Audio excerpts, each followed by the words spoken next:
Dalam era perubahan cepat, kompetensi SDM menjadi pondasi utama kesuksesan. Peningkatan keterampilan dan pengetahuan adalah kunci untuk mengoptimalkan kinerja dalam menghadapi dinamika lingkungan kerja. Pusat Pengembangan Kompetensi Jalan, Perumahan dan Pengembangan Infrastruktur Wilayah atau Pusbangkom JPW fokus pada pengembangan SDM demi memberikan layanan terbaik. Saya Nudung Jenderal Arifin, Kepala Pusbangkom JPW Kementerian PUPR.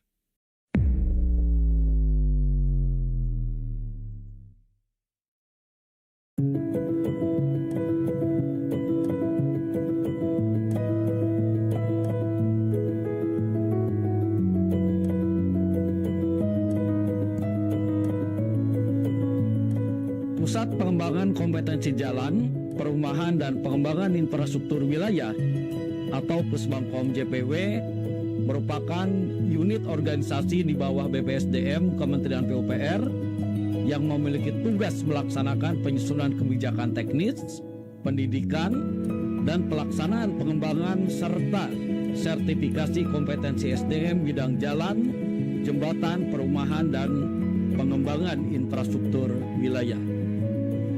Sesuai arahan Menteri PUPR, Pusbangkom JPW berkomitmen untuk melakukan inovasi.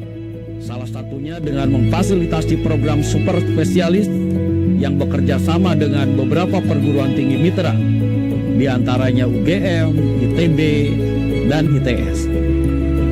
Selain itu, terdapat program studi S1 yang bekerja sama dengan Universitas Cendrawasih. Pusbangkom JPW dalam melaksanakan tugas dan fungsinya juga menyusun kurikulum dan modul pelatihan untuk meningkatkan kompetensi ASN Kementerian PUPR. Inovasi dan terobosan dalam mendukung pelatihan terus dikembangkan, di antaranya dengan meningkatkan dan menyelenggarakan metode on-the-job training atau OJT, coaching dan mentoring. Selain itu, beberapa pelatihan diselenggarakan secara distance learning, blended learning, maupun e-learning yang semuanya terus disempurnakan dengan pemanfaatan konten hipermedia. Untuk meningkatkan efektivitas dan keberhasilan pelatihan, penyelenggaraan pelatihan juga didukung oleh sistem evaluasi pengembangan kompetensi 6 level.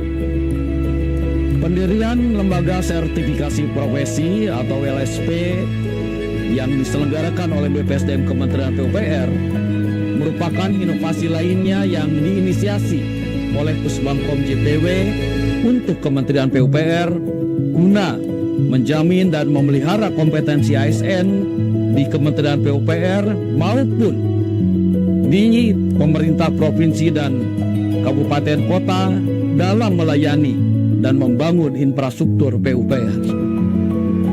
Untuk terselenggaranya inovasi dan terobosan tersebut, Pusbangkom JPW didukung oleh organisasi pembelajar dengan SDM yang kompeten di bidangnya, sarana dan prasarana yang inovatif, dan mengacu kepada pengembangan teknologi informasi terkini. Pusbangkom JPW terus berkomitmen untuk memberikan pelayanan pengembangan kompetensi di bidang jalan, perumahan, dan pengembangan infrastruktur wilayah yang berkualitas. Pusbangkom JPW profesional dan terdepan.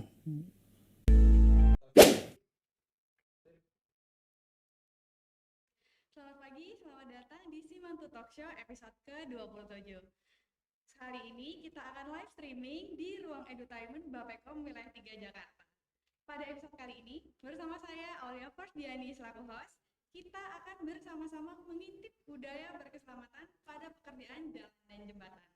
Nah, sebelumnya saya mau menyapa dulu nih Sobat Simantu yang udah join. Ayo kita cek. Wah, ada dari Sumatera, ada dari Kalimantan, ada dari Politeknik PU. Wah, pasti bakal seru banget nih diskusi kita kali ini. So, sebelum kita mulai sesi diskusi pada pagi hari ini, ada beberapa hal yang perlu saya sampaikan. Pertama, Pertanyaan dapat disampaikan pada ruang diskusi yang ada di platform Simantu. Kedua, pada akhir acara kita akan refresh nih pemahaman Sobat Simantu yang sudah menyimak diskusi melalui kuis Kahoot. Dan yang terakhir, bagi Sobat Simantu yang join melalui website atau aplikasi Simantu akan mendapatkan sertifikat. Dan yang tak kalah menarik, 3 penanya terpilih dan pemenang kuis Kahoot akan mendapatkan hadiah menarik. So, jangan sampai terlewat menikmati diskusi kita pada pagi hari ini. Sebelumnya, saya mau menyampaikan sedikit prolog nih. Seperti yang kita ketahui, pekerjaan jalan dan jembatan merupakan salah satu pekerjaan dengan tantangan dan penuh resiko. Belum lagi urusan hambatan dan kendala. Mulai dari kondisi cuaca yang tak menentu, interaksi lalu lintas yang kompleks, dan banyak faktor lainnya. Oleh karena itu, pengendalian resiko merupakan kunci utama agar para pekerja dapat bekerja dengan lebih aman, meminimalisir potensi kecelakaan, dan memastikan setiap orang kembali dengan selamat ke keluarganya. Sudah semestinya, keselamatan konstruksi jalan dan jembatan bukan hanya menjadi tanggung jawab pelaku dan penyedia jasa, tetapi juga seluruh masyarakat pengguna jalan dan jembatan, baik di masa sekarang maupun di masa depan. Lantas, bagaimana sebetulnya budaya berkeselamatan saat ini? Apakah sudah sesuai dengan kondisi ideal? Apakah sudah sesuai dengan peraturan dan kebijakan yang berlaku? Nah, untuk menjawab hal tersebut, dalam Simantu Talk Show kali ini telah bergabung bersama kita 2 orang narasumber yang sangat kompeten, yaitu Direktur Politeknik Pekerjaan Umum, Bapak Insinyur Brawijaya. Beliau merupakan salah satu penyusun kebijakan SMKK di Indonesia, dan beliau juga merupakan penulis buku manajemen keselamatan konstruksi. Dan yang tak kalah menarik, telah hadir bersama kita Bapak Insinyur Musanif Mukti. Beliau merupakan praktisi sekaligus pelaku pada dunia SMKK di Indonesia. Dan diskusi kita kali ini akan dimoderatori langsung oleh Bapak Dr. Insinyur Dudung Zainal Arifin. Beliau merupakan Kepala Pusat Pengembangan Kompetensi Jalan, Perumahan, dan Pengembangan Infrastruktur Wilayah BPSDM Kementerian PUPR. Tanpa berlama lagi, mari kita bersama-sama mengintip budaya berkeselamatan pada pekerjaan jalan dan jembatan. Selamat mengikuti.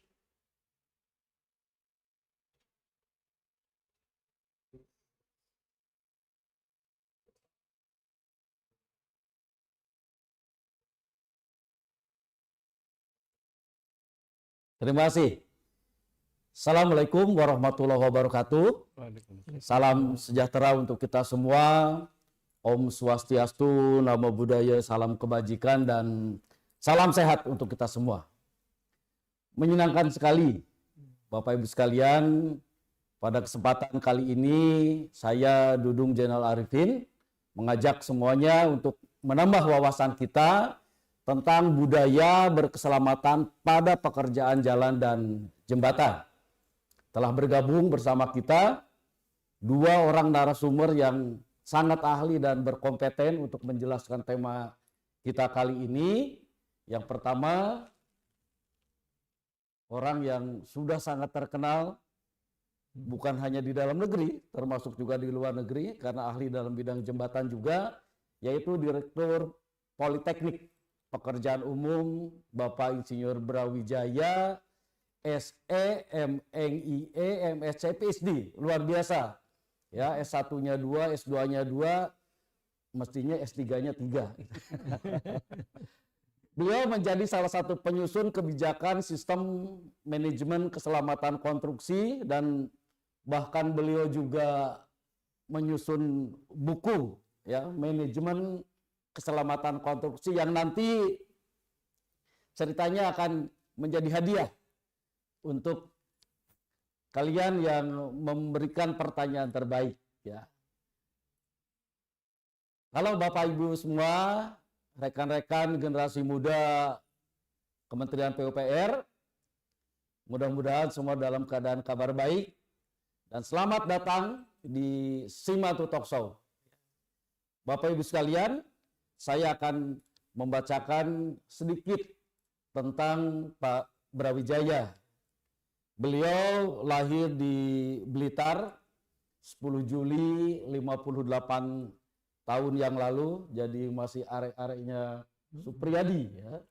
Pahlawan yang luar biasa.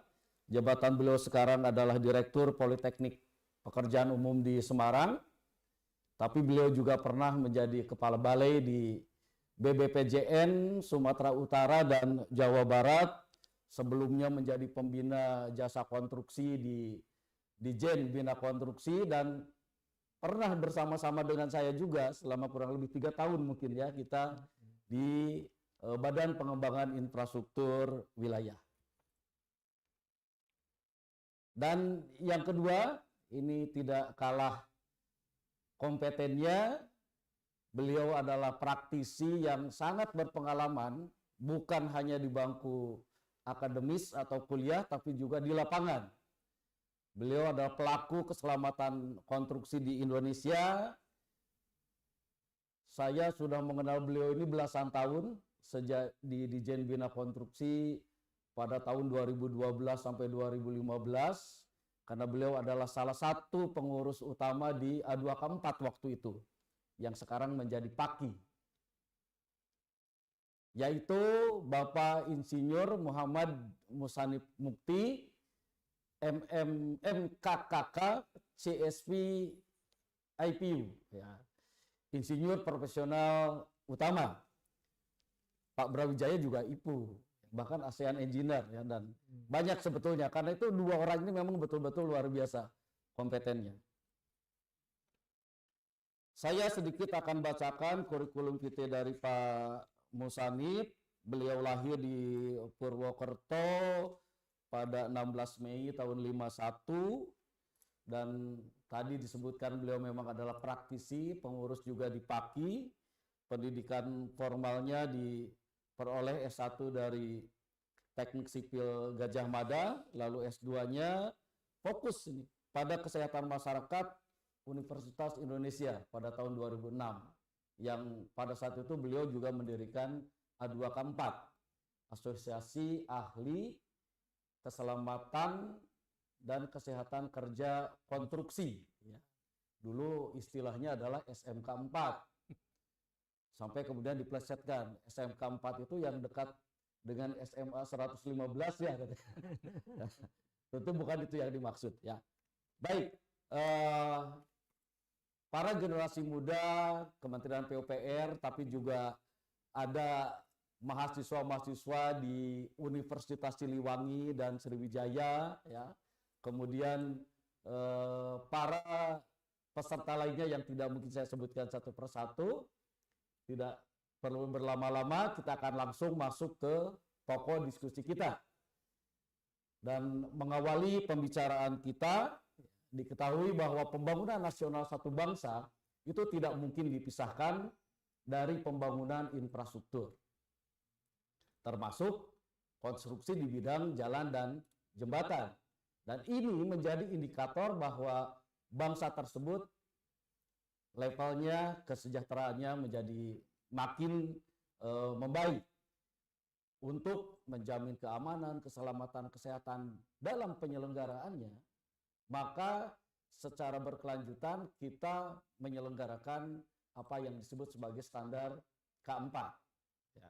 Berdasarkan hal tersebut, keselamatan konstruksi menjadi topik yang sangat menarik untuk dibahas agar implementasinya di lapangan, khususnya pada konstruksi bidang jalan dan jembatan di lingkup Direktorat Jenderal Bina Marga Kementerian PUPR dapat berjalan dengan baik, ya, terwujud lingkungan kerja yang aman, sehat, ramah lingkungan, dan memenuhi kualitas mutu yang ingin dicapai. Nah, sebagai permulaan dan juga sebagai pengetahuan untuk terutama adik-adik kita di generasi muda PUPR ini, mungkin Pak Direktur, ya, sebagai salah satu penyusun buku terkait kebijakan dan spesial menyusun secara profesional dan mandiri buku ini, ya, manajemen keselamatan konstruksi, Bapak dapat menjelaskan bagaimana sejarah, kebijakan, dan aturan sistem manajemen keselamatan konstruksi khususnya di sektor pekerjaan jalan dan jembatan. Baik, terima kasih. Assalamualaikum warahmatullahi wabarakatuh. Waalaikumsalam. Terima kasih Pak Dudung, Pak Musanif, dan juga teman-teman semuanya di mana saja berada. Eh, Baik, saya akan sedikit ceritakan ya, mungkin sejarahnya itu kita mulai dulu dari perubahan peraturan perundangan yaitu Undang-Undang Jasa Konstruksi Nomor 2 Tahun 2017 itu setelah sekian lama muncullah undang-undang itu, dan salah satu hal yang perlu kita garis bawahi itu adalah munculnya istilah standar K4 yaitu keamanan, keselamatan, kesehatan, dan keberlanjutan. Nah, terus kemudian ada hal lain adalah yang sangat berkaitan tapi masih banyak salah pengertian adalah hilangnya istilah kegagalan konstruksi. Mengapa demikian? Karena pada saat konstruksi tentunya masih bisa diperbaiki sehingga namanya juga bukan gagal. Lain dengan kegagalan bangunan. Kalau kegagalan bangunan artinya sebuah bangunan infrastruktur itu sudah selesai dibuat, terus kemudian dioperasikan, terus kemudian gagal fungsi atau runtuh, nah itu disebut dengan kegagalan bangunan. Pada masa konstruksi istilahnya diubah menjadi kecelakaan konstruksi. Nah ini kemudian berlanjut, nah di tahun 2017, 2018 ternyata dengan besarnya anggaran yang pada saat itu digelontorkan untuk infrastruktur, pada saat itu suplai tenaga kerja konstruksi itu tidak bisa langsung mengikuti kebutuhan, sehingga yang ada adalah terjadi banyak lembur dan sebagainya dan kekurangan tenaga kerja yang berkompeten, sehingga satu demi satu terjadi kecelakaan konstruksi yaitu di tahun 2017, 2018, sehingga sempat dihentikan oleh Bapak Menteri pada saat itu. Pekerjaan konstruksi terutama di tol dihentikan sampai ada evaluasi menyeluruh dan kemudian boleh kembali bekerja. Dan mengapa di bidang jalan dan jembatan? Karena memang ini adalah yang paling kelihatan oleh masyarakat. Zaman dulu proyek-proyek bisa ditutup oleh pagar sehingga tidak terlihat oleh masyarakat.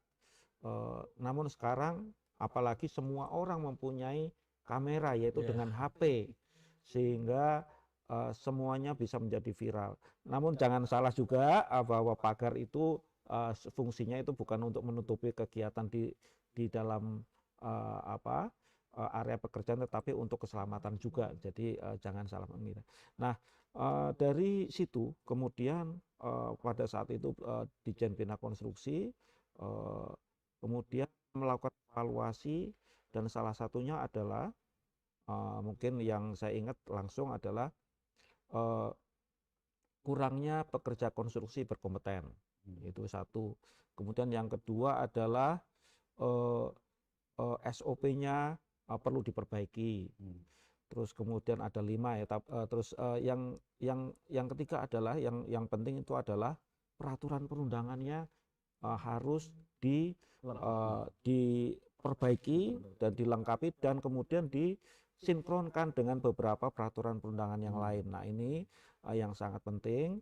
Nah terus kemudian pada tahun 2018 kemudian kita berusaha menyusun revisi peraturan menteri terkait dengan K3 konstruksi. Nah ini lumayan lama juga, baru selesai di tahun 2019. Nah pada saat itu muncullah istilah keselamatan konstruksi, bukan lagi K3 konstruksi. Ini ada sejarahnya. Mengapa demikian? Karena pada saat itu setelah hasil evaluasi salah satunya adalah kualitas yang kurang, baik dari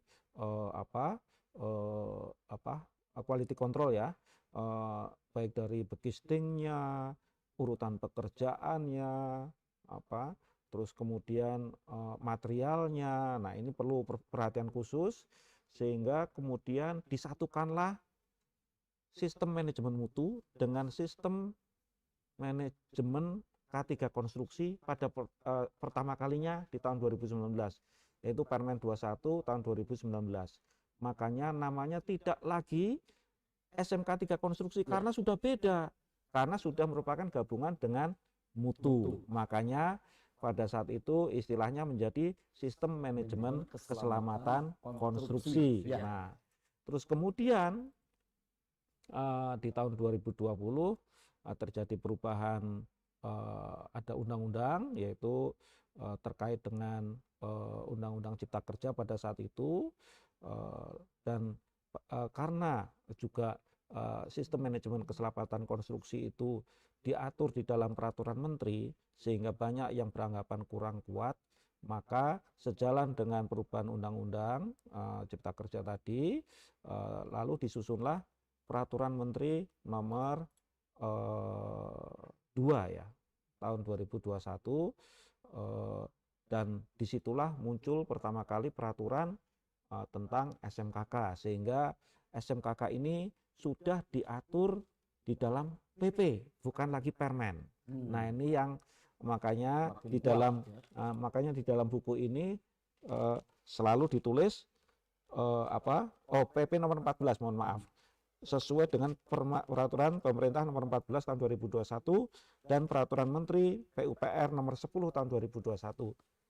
Nah, peraturan menteri PUPR nomor 10 nomor 21 ini adalah penjabaran dari peraturan yang ada di PP nomor 14 tahun 2021, sehingga ini adalah satu kesatuan. Makanya bila sebelum tahun 2019 kita tahun 2021 kita bicara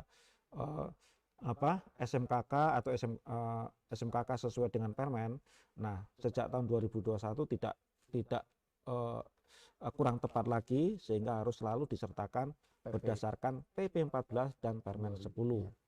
Nah, ini sejarahnya. Nah, apa bedanya Permen 10 tahun 2021 dengan Permen 21 tahun 2019?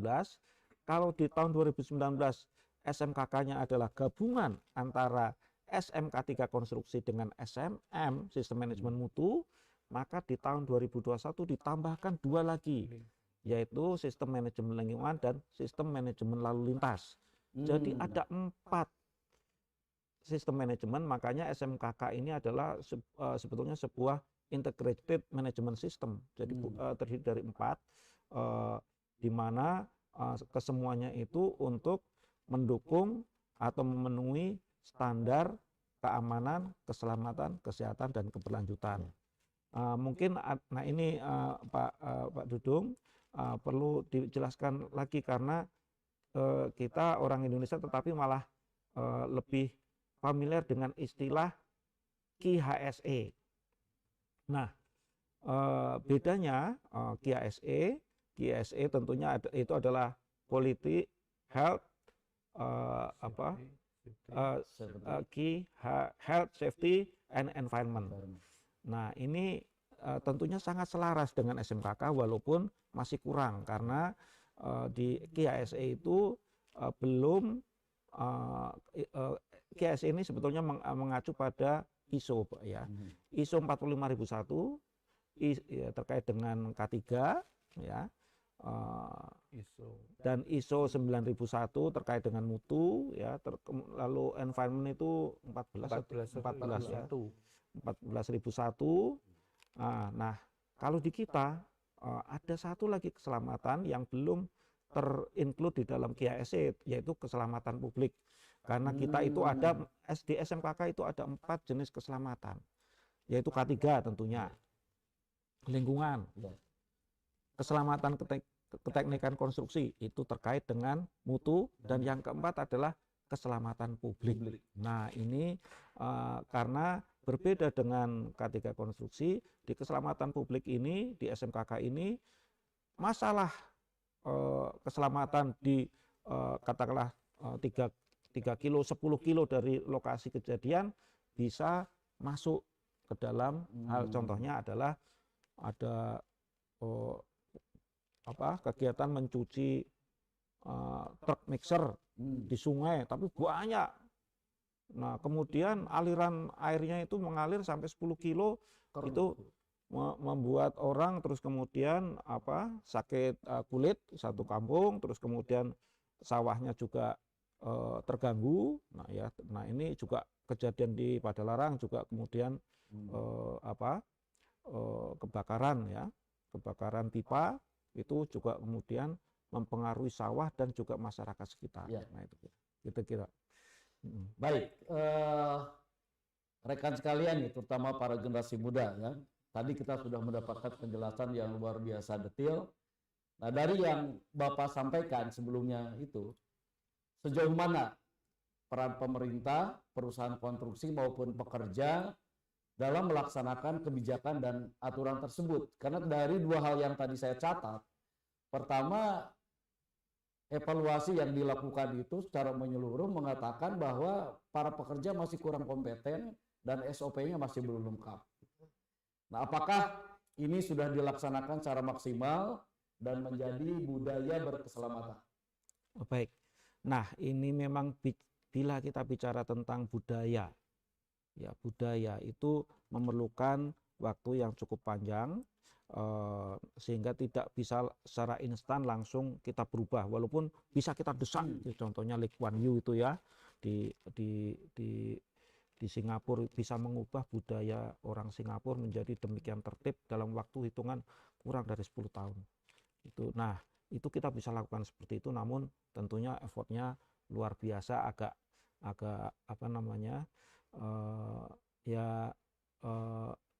diktator sedikit ya. Nah, terkait dengan peraturan perundangan itu sudah disinkronkan mulai dari PP, Permen, kemudian Permen terkait dengan harga satuan pekerjaan juga sudah diatur, kemudian Permen apalagi itu ada beberapa, ada 5. Itu sudah disinkronkan supaya apa? Supaya di dalam melaksanakan pekerjaan konstruksi itu tidak ada masalah lagi termasuk terkait dari segi administrasi, bisa menyebabkan temuan dan sebagainya karena ketidaksinkronan hukum ini. Nah, ini peraturan perundangan sudah. Kemudian tenaga kerja kompeten, nah ini sebetulnya sudah disusun SKKNI ya Pak ya, Pak Musanif bekerja dengan industri dengan organisasi-organisasi profesi dan juga sekolah, namun ini juga belum banyak, dan yang penting itu sebetulnya adalah komitmen pimpinan Bapak. Jadi komitmen pimpinan sangat penting, siapapun di level pengguna jasa, siapapun pejabatnya harus berorientasi pada keselamatan konstruksi. Nah ini terus kemudian tenaga kerja konstruksi di Indonesia ini masih budaya paternalistiknya masih kuat. Berdasarkan contoh, jadi kalau pengguna jasanya datang melakukan inspeksi pakainya topi, maka mereka akan menggunakan topi. Kalau pakai helm panas memang. Nah, maka yang pekerja konstruksinya juga akan memakai helm dan bersedia. Kalau tidak, maka selalu akan mengeluh panas dan sebagainya. Nah, ini terkait dengan pekerja konstruksinya sendiri. Yang ketiga adalah penyedia jasa, baik kontraktor maupun konsultan. Nah, ini tapi sekali lagi ini sama juga masih budaya paternalistik. Pengguna jasanya itu sangat berpengaruh, Kasatker PPK-nya. Kalau mereka mensyaratkan dengan ketat, kontraktor dan konsultan akan ikut. Akan ikut. Nah, kalau enggak, wah itu biar aja, ini tentunya akan meredup lagi. Nah, ini akan terutama untuk jalan dan jembatan itu sangat berbahaya. Mengapa demikian? Karena sifat pekerjaannya itu kan di jalan. Nah, banyak yang beranggapan kan tidak ada apa-apa di atas kita, sehingga kita tidak perlu pakai helm. Nah, ini tentunya berbeda bahkan di keciptakaryaan gitu ya. Itu penyedia jasa pertamanan tidak ada apa-apa juga. Mereka bisa tertib menggunakan APD. Ingat, APD itu hanya sebagian kecil dari K3 konstruksi, apalagi terkait dengan SMKK. Nah ini, namun itu sedikit indikator. Kalau yang kecil aja tidak dilaksanakan, gimana yang gede itu? Apakah comply atau taatnya? Nah, ya itu. Baik, Pak Musani, berdasarkan pengalaman Bapak ya, dari sudut pandang sebagai pelaksana pelaku di jasa konstruksi dan berkali-kali juga saya lihat di CV Bapak sebagai pengawas, bagaimana saat ini dengan penerapan budaya berkeselamatan, apakah sudah mencapai kondisi yang kalau ideal saya kira masih belum ya. Setidak-tidaknya mungkin apakah sudah baik atau bagaimana menurut Bapak? Iya. Baik, terima kasih Pak Dudung atas undangannya untuk bisa berkontribusi ya. Jadi Assalamualaikum warahmatullahi wabarakatuh. Waalaikumsalam. Dan terutama pada generasi muda ini Gen Z Pak ya, di Kementerian PUPR ya. Jadi yang saya alami ya di lapangan ya, memang pada umumnya ini seperti yang dikatakan Pak Wijaya tadi ya, memang itu harus mulai dari atasan ya, dalam hal ini tentu pengguna jasa ya. Jadi ya kalau saya beberapa kali ikut Monef ya, atau meninjau, bahkan pernah mengecek jembatan yang mau di-erection gitu, itu memang tergantung daripada ownernya dulu. Kalau ownernya kencang, dalam hal ini pengguna ya, biasanya mereka ikut ya. Jadi itu yang paling utama. Dan terutama juga yang saya perhatikan, memang belum seluruhnya pengguna jasa ini sebagai tadi yang merumuskan dan kebijakan dan juga membina dan mengawasi, masih belum menguasai pada umumnya, hanya beberapa yang sudah. Yang jadi di lapangan itu juga Pak sangat bervariasi. Kalau sering ada hubungan dengan pusat dalam hal pembinaan ya, bimbingan teknis dan sebagainya, mereka sudah nyambung.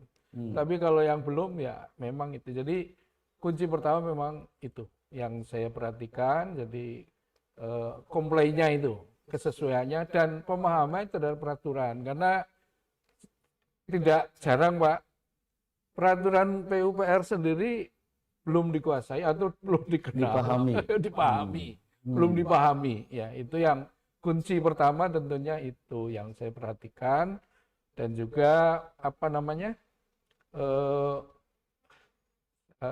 dengan penyediaannya sendiri ya, jadi itu memang satu rangkaian gitu. Karena tadi kalau disebut dengan budaya itu kan sebetulnya ada nilai-nilai dasar daripada setiap individu ya. Dalam hal ini kan sebenarnya dasarnya sudah kuat. Tiap-tiap warga negara berhak untuk mendapatkan pekerjaan yang layak bagi kemanusiaan. Nah, ini pasal 27 ayat 2 Pak. Itu di konstitusi. Ya, itu jadi landasannya itu sebetulnya budaya nasional kita harus mulai dari situ. Budaya K3 itu. Dan pertama tentu harus mempunyai nilai di dalam diri kita. Jadi basic value-nya itu harus dari situ. Kemanusiaan, keselamatan, kesehatan. Dan di Undang-Undang Ketenagakerjaan ya, nomor 13 tahun 2003 itu juga jelas di situ ya, untuk setiap pekerja itu mendapatkan hak untuk mendapatkan keselamatan, kesehatan. Dan itu yang saya kira yang harus menjadi nilai utama dari proyek. Tidak lagi sebagai dulu kan istilahnya BMW, biaya mutu waktu. Nah, tadi saya nyambung dengan Pak Wijaya tadi, IHSE atau keteknikan, kemudian K3, lingkungan, publik, itu harus menyatu. Ya, integrated. Ada di situnya, tentu kita akan mengarah ke sana. Dan alhamdulillah kalau saya perhatikan ya, di antara ini memang Bina Marga ini termasuk yang lebih menonjol. Paling advance ya. Paling cepat tanggap ya. Ya.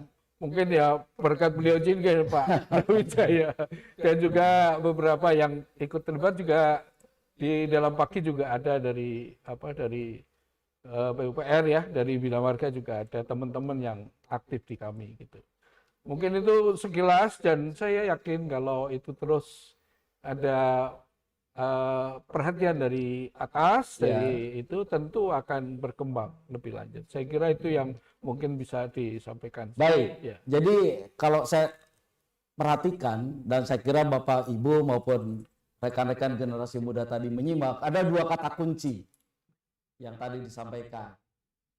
Komitmen pimpinan, tapi juga kompetensi dari para pihak yang terkait dengan manajemen keselamatan konstruksi. Nah, menyimak penjelasan dari Pak Direktur dan Pak Musanif, kita makin sadar bahwa pekerjaan konstruksi, khususnya di sektor jembatan ya, dan jalan, dituntut untuk lebih memahami bagaimana aturan main. Ini berkaitan dengan kompetensi juga dari penerapan keselamatan konstruksi, agar perilaku keselamatan ini tumbuh dan menjadi budaya. Dan kalau kita flashback, Bapak terlibat langsung di Bina Marga sejak junior ya Pak ya, lalu kemudian bahkan berkesempatan untuk menjadi kepala Balai Besar Pelaksanaan Jalan Nasional di Sumut dan DKI Jabar. Mungkin Pak Direktur bisa menjelaskan bagaimana penerapan dari budaya berkeselamatan pada pekerjaan jalan dan jembatan itu untuk konteks saat ini, dan apakah sudah memenuhi kondisi ideal. Walaupun tadi saya juga agak sedikit memberikan penekanan ya, mungkin kalau ideal saya rasa itu masih agak jauh, tapi paling tidak apakah sudah memenuhi harapan dari suatu roadmap, dari suatu target pencapaian yang pada kurun waktu tertentu itu harus mencapai ideal, sebagaimana yang tadi juga sudah dijelaskan oleh Pak Direktur maupun Pak Musadi. Silakan. Baik, dari yang saya evaluasi itu ya, memang tadi di awal kita sebut bahwa terjadi revolusi, kalau saya sebut boleh revolusi peraturan perundangan itu akibat kecelakaan di sektor jalan dan jembatan, karena memang terlihat. Namun pada saat penerapannya juga yang paling cepat menerapkan memang adalah jalan dan jembatan juga. Cuma karena memang sekali lagi karena serba terlihat di pinggir jalan, maka kekurangan-kekurangan tidak menerapkan SMKK-nya juga lebih terlihat dari tempat yang lain. Jadi kita lihat juga ya, ada data-data dan terkait itu. Nah, jadi dengan dasar itu memang agak menjadi sangat menantang bagi sektor jalan dan jembatan untuk segera menerapkan dengan lebih cepat lagi. Nah, ini ada beberapa ya, saya lihat di Sumatera Utara mulai membaik, Jabar mulai membaik, walaupun tentunya selalu ada yang menawar pelan-pelan Pak, pelan-pelan Pak. Nah itu padahal tidak bisa kita pelan-pelan karena bila terjadi kecelakaan beritanya kemana-mana, ini akan mengganggu proyek, mengganggu segala macam ya, progres akan terhambat dan sebagainya.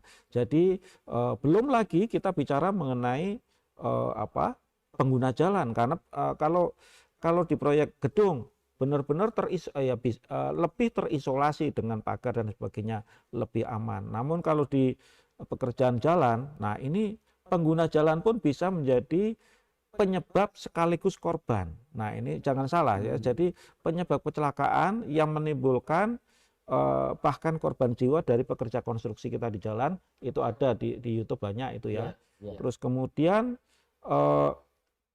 yang juga menyebabkan kecelakaan walaupun tidak menimbulkan korban jiwa juga banyak ya, tiba-tiba menabrak fasilitas kita yang tidak terlalu terlihat juga ada. Nah ini tentunya sekali lagi terutama ada ini ya pengguna jasa PPK terutama, lalu kemudian pengawas. Nah ini pengawas juga sangat penting, dan juga dari ahli K3 konstruksi atau pengawas K3 konstruksi di pengguna jasa juga harus paham dan tidak seolah-olah menahan diri dan memposisikan diri di belakang. Makanya saya berkali-kali lihat begitu kita sampai yang menyambut itu bukan yang lain, yang menyambut pertama kali harus ahli K3 konstruksi. Bukan direkturnya atau apa di lapangan ya. Itu yang menyambut pertama kali harus mereka, karena mereka yang paham situasinya.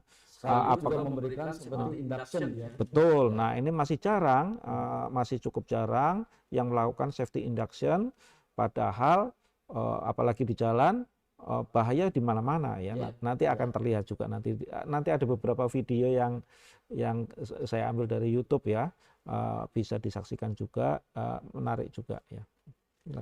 Terima kasih Pak Direktur.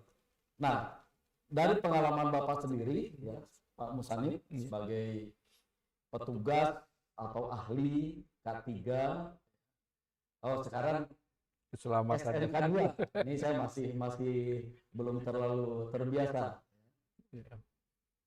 Dari sisi asosiasi profesi ya, kemudian dari sisi pengamatan Bapak di lapangan, seberapa besar sih penerapan budaya berkeselamatan ini bisa sesuai dengan kondisi ideal? Kalau misalnya belum, walaupun nanti sebetulnya ini ada di pemerintah, kita akan menuju kepada kondisi ideal itu berapa lama?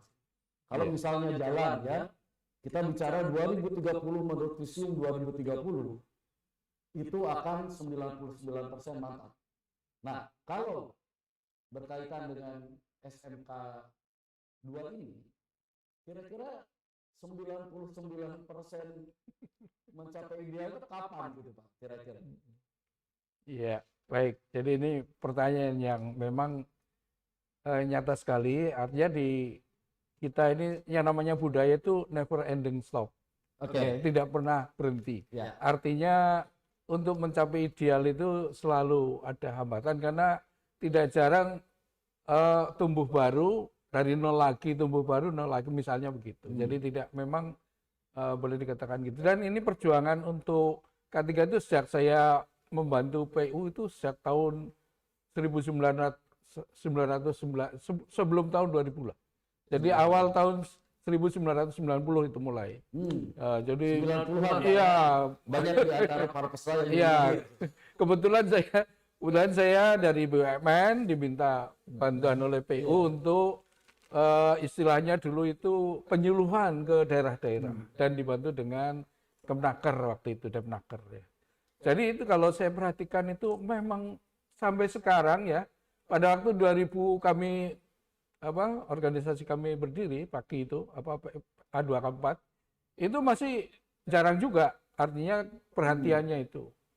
Dan sekarang WA grup K3 itu bertebaran di mana-mana. Ya, memang bukan konstruksi saja. Konstruksi mungkin baru terbatas forum KISE, kemudian forumnya pagi, kemudian juga ada forum yang lain. Cuman memang tidak pernah berhenti. Artinya terus berlanjut, dan namanya budaya, ini yang mungkin saya catatan di Singapura itu kelihatannya sudah membudaya ya. Membudaya dalam arti kedisiplinan dan sebagainya. Tapi saya pernah melihat saya pernah kerja di Batam, saya pernah kerja di sana, ada orang Singapura datang. Mereka ngerokok di jalan juga. Wah, berarti ini sebenarnya belum budaya itu dalam arti ada dua tahap, yaitu punishment-nya. Punishment. Jadi sebenarnya iklim yang sudah terjadi di Singapura itu ada iklim kedisiplinan, iklim apa. Jadi iklim itu memang harus dipaksakan. Jadi kita untuk menuju budaya mesti iklim dulu yang diperbaiki. Jadi kalau bilang budaya berapa puluh tahun lagi, kita berharap tahun 2045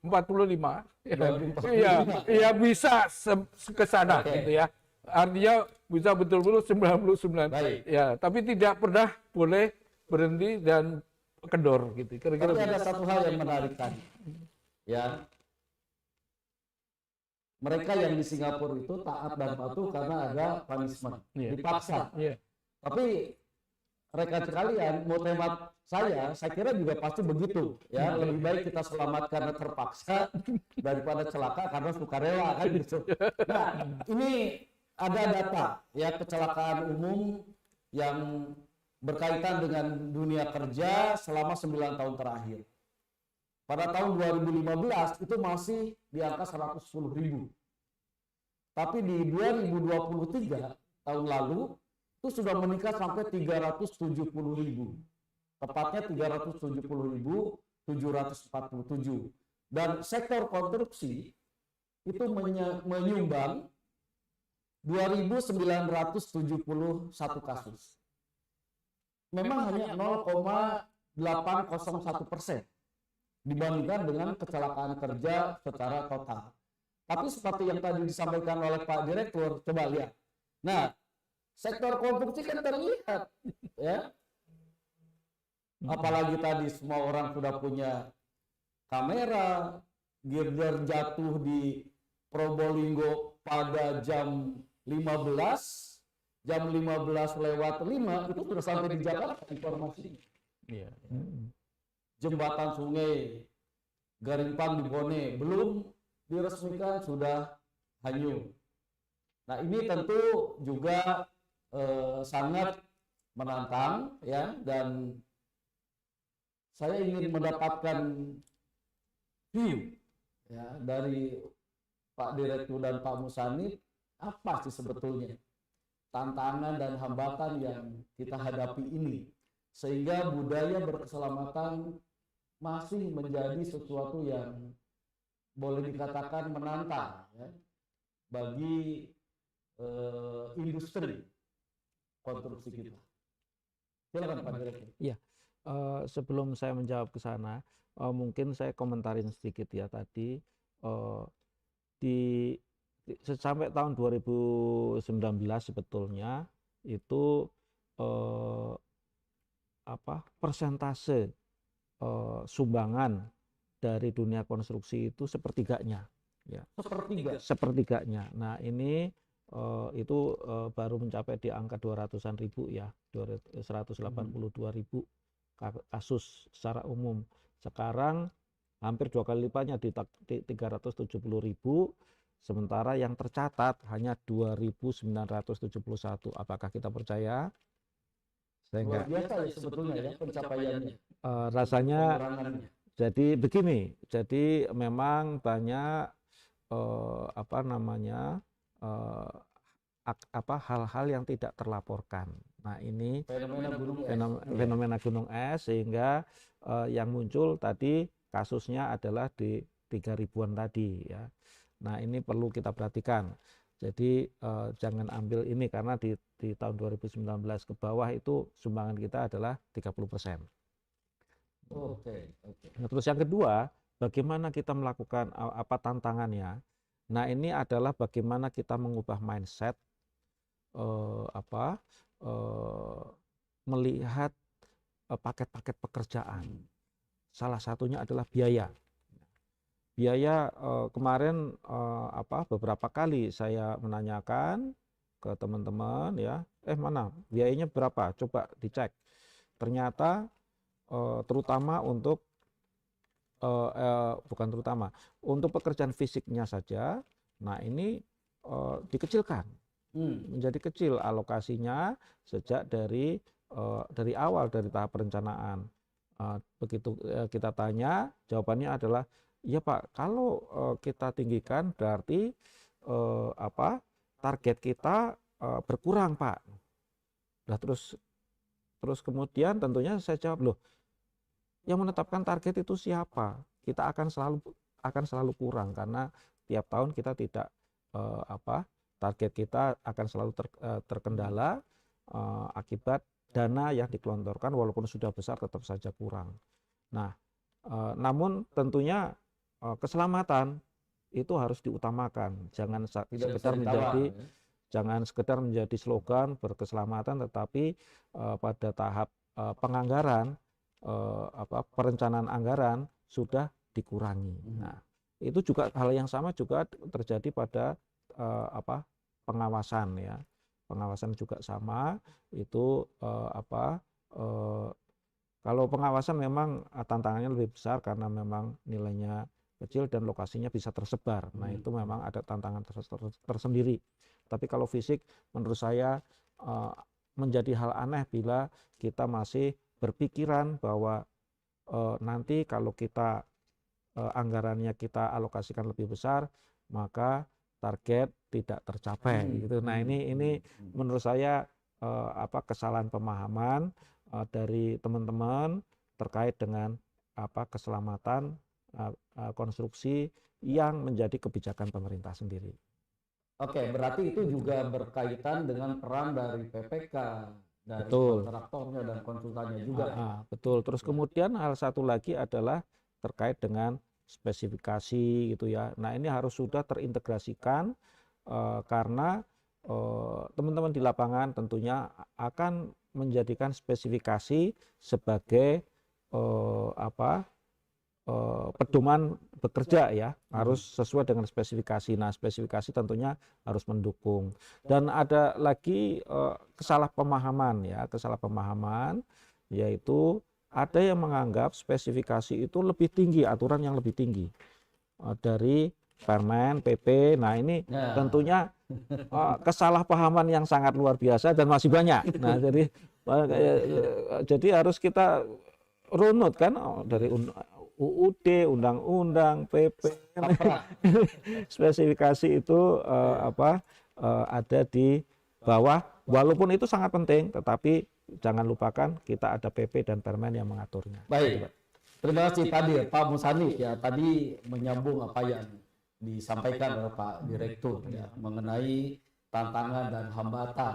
Lalu ada kekhawatiran bahwa kalau sistem manajemen keselamatan konstruksi ini diberikan porsi anggaran yang cukup, lalu dianggap akan menggerogoti anggaran fisik secara keseluruhan, mengapa tidak misalnya kita menganggap bahwa sistem manajemen keselamatan dan konstruksi itu juga adalah bagian dari investasi, menginvestasikan keselamatan yang tentu tidak ada gunanya kalau kita untung tapi celaka, apalagi sampai meninggal. Lebih baik kita selamat tapi untung besar daripada kita celaka untungnya kecil. Kan pasti semua setuju kan gitu. Nah, hambatan dan tantangan apa kira-kira untuk mengubah mindset supaya sistem manajemen keselamatan konstruksi ini juga kita anggap sebagai bagian dari investasi? Iya. Baik, jadi kita ingat ya bahwa sebetulnya sistem yang kita bangun itu, sistem integrasi itu adalah satu sistem yang saling memberi semacam sinergi gitu ya, saling menguatkan. Nah, kebetulan saya ada praktek ya, kebetulan saya sedang mengerjakan suatu proyek pembongkaran ya. Lokasinya sempit ya, bangunannya luas, dan itu ternyata kalau kita menggunakan metode kerja tertentu dengan alat berat dan yang mahal, itu resikonya lebih besar daripada kalau kita menggunakan karena sempit dan sebagainya, sehingga tidak perlu pakai alat yang terlalu banyak. Artinya memang alat masih mutlak ya. Tetapi ada metode-metode yang justru misalnya ya dalam posisi tertentu penggunaan tenaga kerja itu juga bermanfaat. Jadi lebih efisien dan malah menjamin keamanan dan keselamatan. Betul. Jadi kita harus makanya ya dari dalam Undang-Undang Nomor 2 Tahun 2017 itu kan merubah dari apa namanya dulu kan sipil, arsitek, sipil, asmet ya itu menjadi construction cycle. Ya. Jadi basicnya mulai dari pengkajian ya, feasibility study, kemudian perencanaan, perancangan, kemudian programnya ya, kemudian pelaksanaan, pengawasan sampai selanjutnya bahkan sampai dibongkar siklusnya itu. Makanya menurut penelitian dari Seabersky itu tahun 1997 ternyata 60% kecelakaan itu disebabkan oleh kegagalan pada waktu awal, dari mulai kajian ya. Misalnya proyek di daerah banyak gempa harus tahan gempa dan sebagainya. Jadi itu semuanya. Jadi termasuk metode kerja, makanya dalam permen kita itu metode kerja bukan urusannya si kontraktor, tapi justru dari awal untuk mengurangi ya. Misalnya bagaimana bentuk bangunan yang perawatannya mudah, kan murah itu. Kemudian pelaksanaannya lebih efisien. Jadi adalah suatu hal yang, dan sebetulnya kalau kita hitung betul, ya ini tidak jadi pedoman, tapi sebagai ancer-ancer, biaya SMKK ya, itu ya sekitar, ya kalau boleh disebut ya 2, 3, kalau mungkin sederhana malah 0, gitu ya. Tergantung daripada kompleksitas.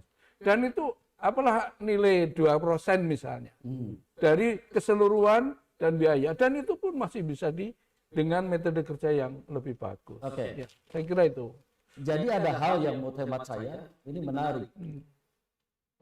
Keselamatan konstruksi itu tidak menjadi melulu pada saat dibangun atau dioperasikan, tapi dalam konteks Sidlakom yang kita pegang betul di Kementerian PUPR, itu harus sudah dimulai sejak SI, sejak survei and investigation, untuk memungkinkan mereduksi kemungkinan terjadinya kecelakaan. Ini menarik ini, karena ini juga bagian dari unit kerja yang spesifik di perencanaan, terutama teman-teman generasi muda di BPIW ya, yang kalian harus merencanakan pembangunan itu di lokasi-lokasi yang memang aman. Jangan sampai merencanakan di tempat setar misalnya kan gitu, dan lain sebagainya. Tadi Pak Direktur mau menyampaikan sesuatu? Iya, nanti sebelum itu saya ingin menyampaikan sedikit terkait dengan biaya tadi ya, karena terjadi kesalahpengertian. Karena apa? Yang disebut adalah K3, biaya K3, biaya K3. Loh, ntar dulu, ini biaya SMKK. Kalau biaya K3 berarti terkait dengan itu aja ya, jumlah helm dan sebagainya. Padahal bukan itu, biaya SMKK itu lebih dari itu. Nah, ini perlu dipahami, dan memang ini biaya SMKK itu sebetulnya tidak berbanding lurus dengan besaran biaya proyek. Ya, sebetulnya makin besar proyeknya, persentasenya justru malah makin rendah. Ya, karena ada yang sifatnya baku kayak laporan. Laporan naiknya ya nggak banyak, ya makin besar. Dan terus kemudian memang hambatan kalau proyeknya kecil-kecil itu presentasinya menjadi besar, bisa 2%, bisa 1,5%. Tapi kalau paket-paket jalan di atas 30 itu 0,5 sampai 1% itu udah bagus sekali. 1%, apalagi 1,5 itu, kalau 1,5 itu biasanya untuk jembatan ya. Nah, ini ada beberapa video yang saya ambil dari YouTube sebetulnya. Nah, mungkin ini bisa dilihat. Ini kejadian di mana? Di Aceh, ini bukan di Medan ini. Ini Seregat Medan. Oh, di Medan? Bukan, di Aceh. Oh, di Aceh. Perbatasan. Nah, coba lihat. Jatuh. Mobil keren ya. Orangnya jatuh tuh. Ya. Ini terluka parah ya. Jadi ini adalah bukan hanya kecerobohan dari APD-nya pun nggak ada tuh di situ, tetapi juga di dalam hal perencanaan seberapa besar yang bisa diangkat. Nah, itu perlu perencanaan. Jadi bukan sekedar K33 pakai APD, tidak ya. Nah, ini konyol lagi nih.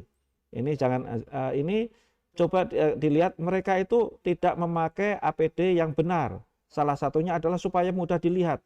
Ini, nah, tuh kan.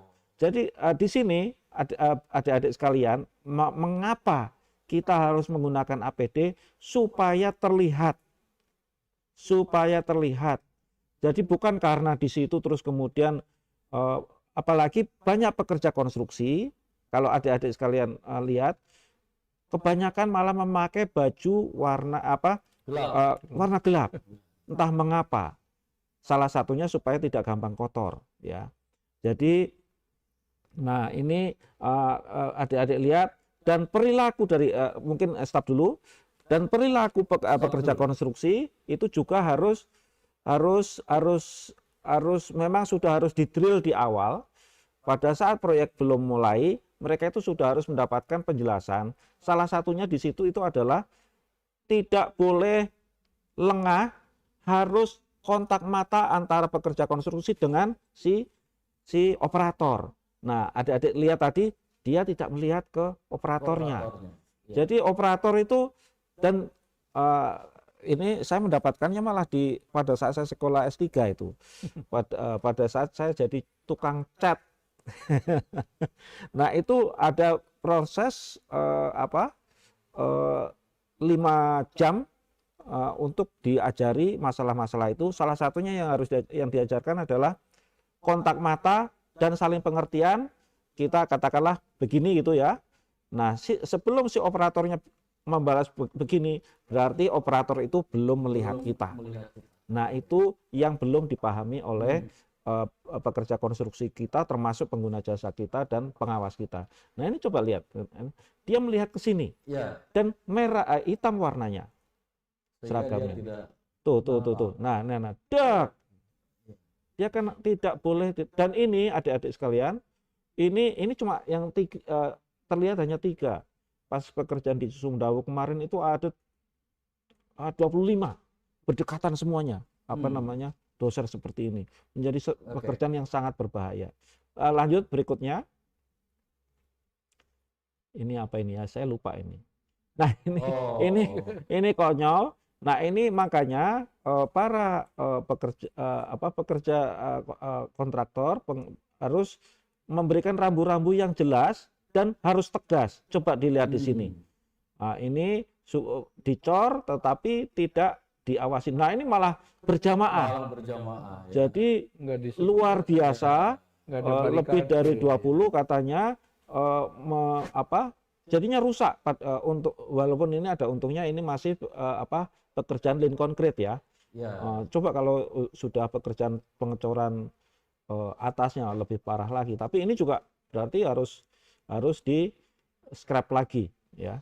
10 sampai 15 cm ya. Desainnya biasanya. Lanjut lagi. Ini apa? Ini kecelakaan di tol. Nah, ini Pasar Bom. Ini pengguna jalan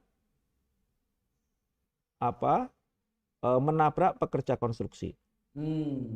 Ya, jadi ada 2 ya. Jadi pekerja konstruksinya yang bisa menjadi korban, bisa juga pengguna jasanya yang menjadi korban. Nah, ini pekerja tol yang ditabrak mobil. Lanjut. Ada satu lagi ya. Nah, ini ini lucu nih ya. Dak. Nah, ini di Guci Tegal ya. Siapa yang salah? Nah, kan biasanya kalau di YouTube kan entah siapa yang salah. Nah, ini jangan menyalahkan si pengendara ya. Kan di sini kan pengendaranya yang disalahkan. Meleng katanya. Enggak. Ya itu meleng, iya oke. Tetapi mengapa ini fasilitas gerbang ini ada tiang di tengah jalan? Itu sudah salah itu dari segi desain gerbangnya gitu ya. Jadi di dalam mendesain tadi disebutkan oleh Pak Musanif itu sudah harus dipikirkan, bahkan ada 7 tahapan di dalam Undang-Undang Jasa Konstruksi itu, mulai dari perencanaan. Perencanaan itu kalau di dalam BPIW itu istilahnya adalah sebetulnya kita akan ingin ubah yaitu perencanaan teknis sebetulnya. Karena lain dengan di BPIW yang perencanaan sifatnya lebih lebih makro. Jadi perencanaan dimaksud di sini adalah perencanaan teknis mulai dari FS, pra-FS. Terus kemudian perancangan. Nah, itu DED ya. Terus kemudian konstruksi. Nah, ya, konstruksi. Terus kemudian operasi dan pemeliharaan. Terus apa lagi itu? pembongkaran, terus pembangunan kembali, ada 7 tahapan. Nah, ini yang perlu diperhatikan. Oke, itu aja menurut saya. Saya kira sudah cukup banyak ya yang disampaikan oleh Pak Musani maupun Pak Brawijaya, Pak Direktur Politeknik. Nah, dari tantangan yang disampaikan oleh Bapak-Bapak tadi, sebenarnya upaya apa yang dulu pernah dilakukan dan bagaimana juga pengembangan kompetensi terhadap ASN kita, khususnya karena kita bicara fokus pada jalan jembatan di Direktorat Bina Marga mengenai kesadaran penerapan budaya berkeselamatan sektor jalan dan jembatan. Karena sebagai pengguna jasa tadi dijelaskan perannya sangat penting karena penyedia itu tergantung kitanya. Nah, bagaimana kaitannya dengan upaya pengembangan kompetensi para ASN kita? Saya atau Iya. Silakan dari Pak Musani dulu. Iya, alhamdulillah kami ya dari pagi sudah diajak oleh BPSDM Pak Pusat juga untuk alhamdulillah juga ada kepada ASN diberi kesempatan untuk mengikuti apa namanya pelatihan bimbingan teknis dan kemudian sampai pada apa namanya asesmen untuk kompetensi ya, jadi uji kompetensi, dan itu saya kira harus dilanjutkan ya.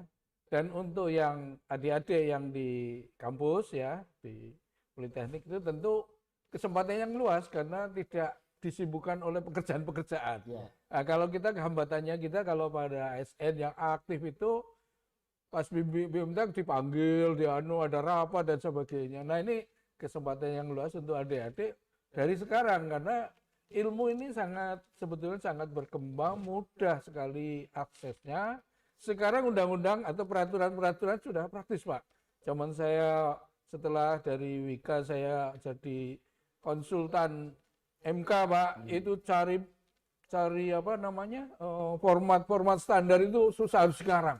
Ya Bapak harus sekarang, harus nulis gitu. Sekarang sudah tersedia semuanya, Pak. Ya walaupun perlu perkembangan. Jadi saya kira memang harus mulai dari kita sendiri, dan juga untuk adik-adik kan juga ada kesempatan untuk praktek dan kemudian juga bisa meningkatkan kompetensinya. Kalau udah lulus tentu harus ikut uji kompetensi gitu, kira-kira begitu. Baik, terima kasih Pak Mustadi. Kalau menurut Pak Brawijaya sendiri bagaimana pengalaman ketika di Bina Marga dan sekarang Bapak sebagai Direktur Politeknik? Ya, jadi kalau di level mahasiswa, karena saya sebagai Direktur Politeknik memang saya juga berusaha memasukkan SMKK ini ke dalam kurikulum karena yang ada sekarang ini hanya K3. Ini hanya K3. Terus kemudian untuk ke depannya untuk insan PUPR dan yang lainnya tentunya kontraktor konsultan ada beberapa hal ya, terutama untuk ke insan PUPR ya ini ya. Mulai agar diperhatikan itu rancangan konseptual SMKK itu di tahapan perencanaan dan perancangan yaitu ya, itu harus diperhatikan, jangan asal aja termasuk di dalam anggaran biaya ya, karena nanti oleh PPK fisik tentunya akan menjadi patokan untuk perbaikan. Terus kemudian bagi PPK dan kontraktor Kasatker fisik, nah ini harus benar-benar perhatikan dokumen SMKK yaitu RKK atau rancangan keselamatan konstruksi itu sudah agar dimintakan untuk diperbaiki sejak penandatanganan kontrak bahkan sebelum itu ya. Kemudian kalau RMPK memang dimulai setelah penandatanganan kontrak. Kemudian RMLLP, rencana manajemen lalu lintas pekerjaan, dan RKPPL ya terkait mutu juga harus diperhatikan dengan baik, dan ini jangan menjadi beban administrasi.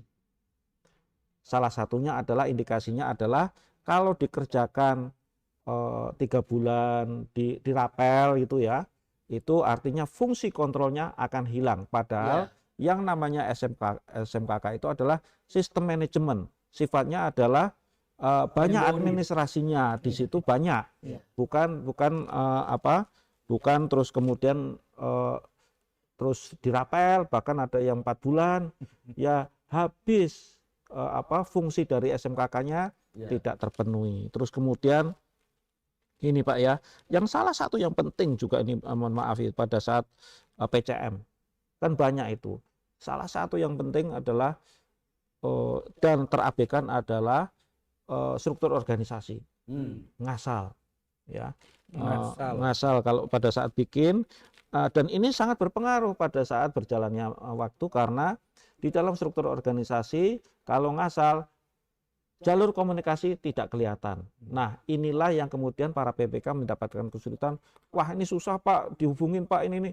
Lah gimana struktur organisasinya nggak jelas ya. Terus kemudian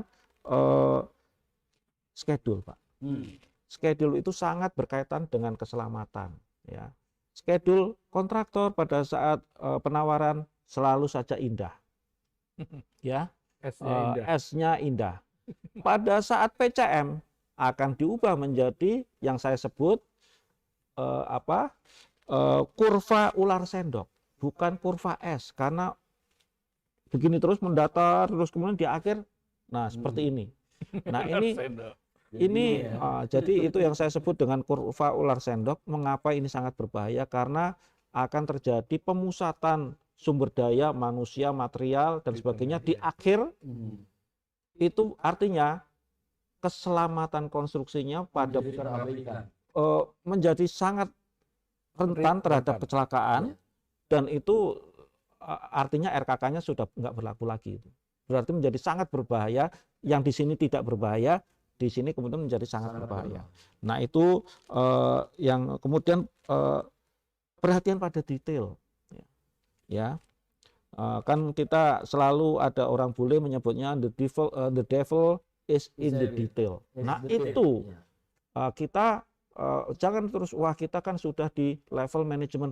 No, justru makin ke atas makin manajemennya diharapkan, teknisnya juga tetap penting. Nah, ini terus kemudian perubahan mindset. Nah, ini terutama yang pekerjaan jalan dianggap sederhana. Ya. Padahal itu sangat keliru. Itu perlu termasuk segmentasi pekerjaan jalannya itu harus benar. Yang kedua, nah itu ya tadi laporan ya. Laporan itu kalau ngasal dirapel ya udah selesai itu. Kemudian pengawas dan ahli K3 konstruksi. Sejak kita mempunyai undang-undang itu peraturan menteri itu tahun 2008 ya. Kita udah ganti 6 kali. Peraturan menteri terkait dengan SMK 3 konstruksi kemudian menjadi SMKK.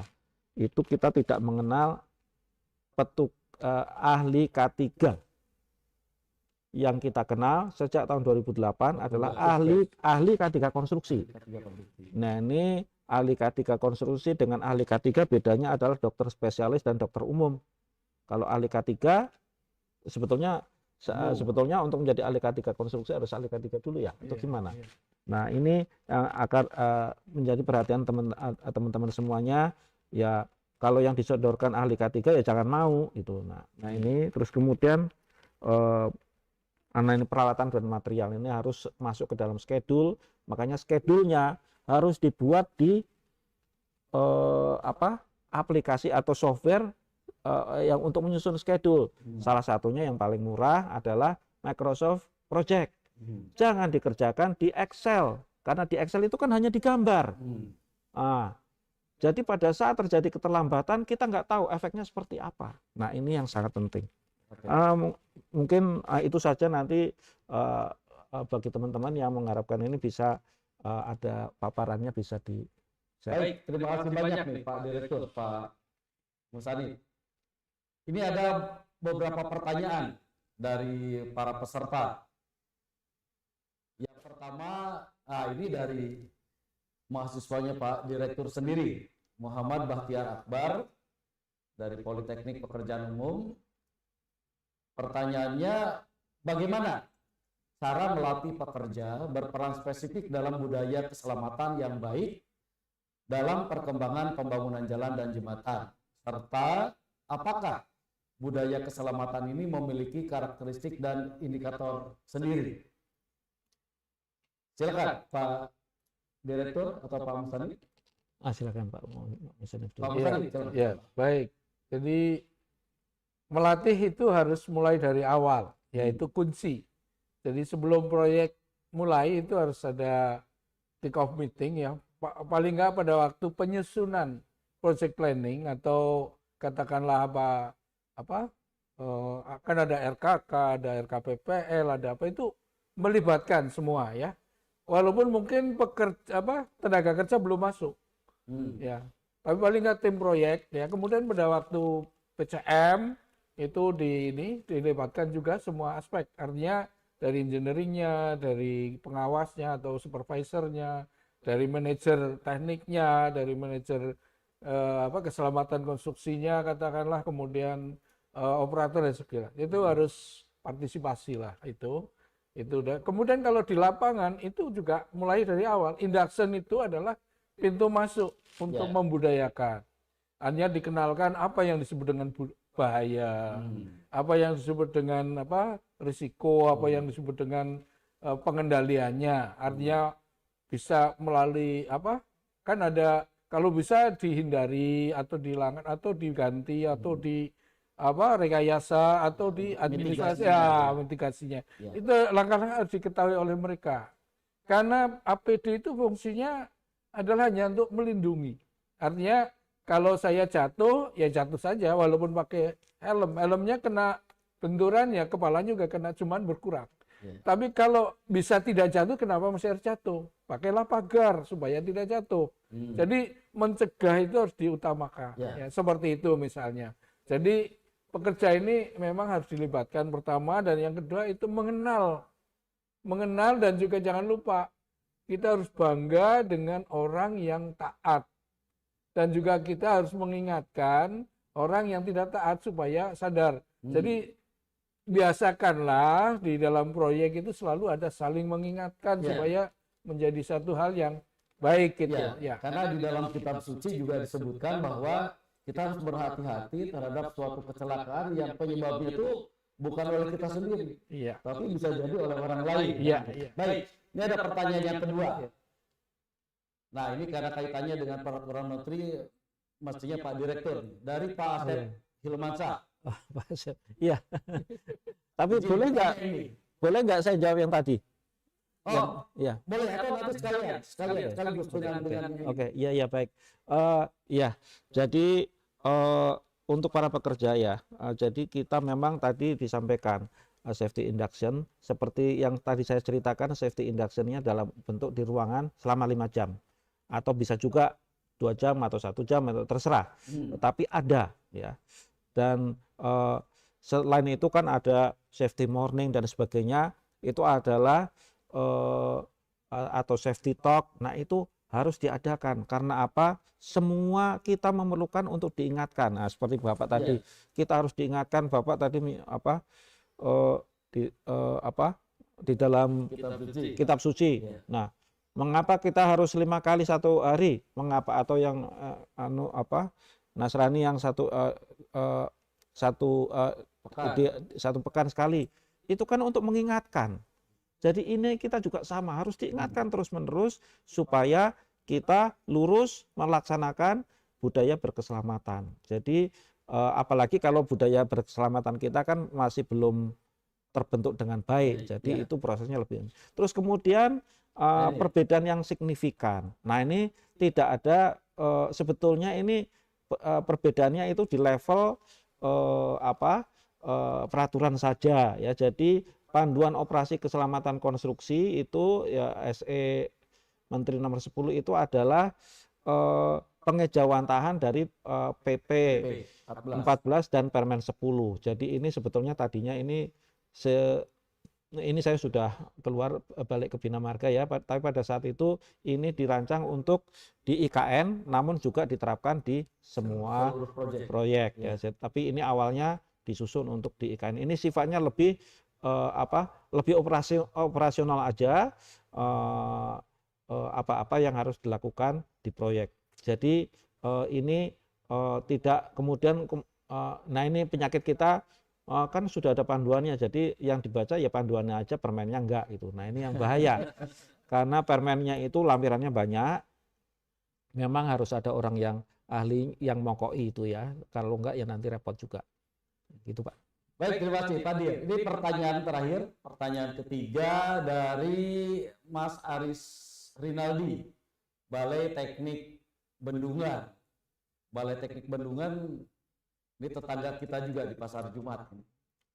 Terkait dengan K3 atau SMKK, apakah terdapat reward atau punishment di bidang konstruksi? Misal, di industri pertambangan bagi yang peduli dengan K3 atau SMKK dan dapat mengumpulkan green card atau report yang baik, apakah itu di perkantoran maupun lapangan, dapat berpengaruh terhadap KPI, Key Performance Index-nya, atau bahkan bonus bagi pelapornya.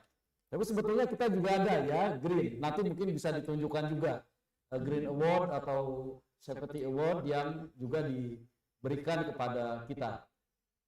Silakan Pak Direktur atau Pak Mustanif dulu mau jawab. Oke, baik.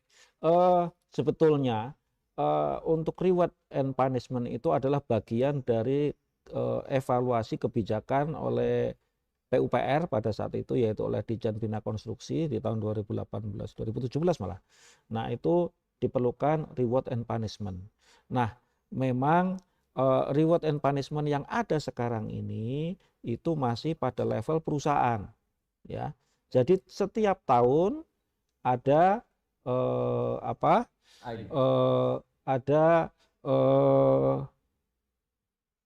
beberapa, memang belum banyak, jadi itu ditandatangan oleh Bapak Menteri PUPR. Tadinya hanya perusahaannya, pada saat saya ada di situ kita ubah menjadi 3 karena berpengaruh. Pengguna jasanya berpengaruh, pengawasnya berpengaruh, dan kontraktornya berpengaruh. Dan untuk kontraktornya itu di level bukan pimpinan perusahaan tetapi di pimpinan di lapangan, yaitu Kapro, karena kalau pimpinan perusahaan mah udah terlalu sering mereka dapat ya.